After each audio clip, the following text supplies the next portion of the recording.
الشيطان الرجيم.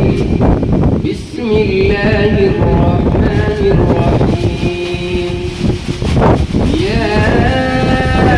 أيها الذين آمنوا إذا تداينتم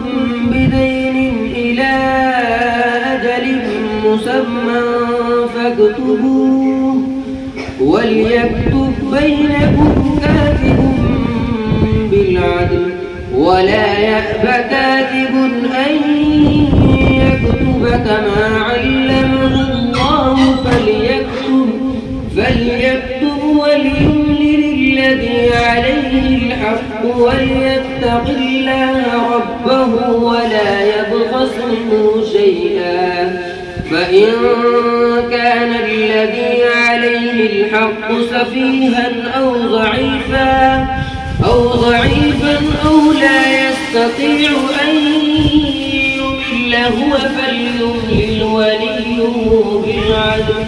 واستشهدوا شهيدين من رجالكم فإن لم يكونا رجلين فرجل وامرأتان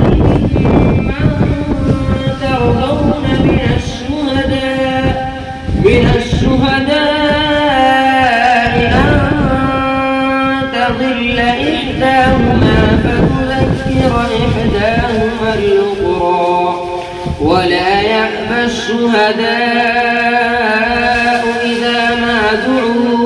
إذا ما دعوا ولا تسأموا أن تكتبوه صغيرا أو كبيرا إلى أجل ذلكم أقسط عند الله وأقوم للشهادة وأدنى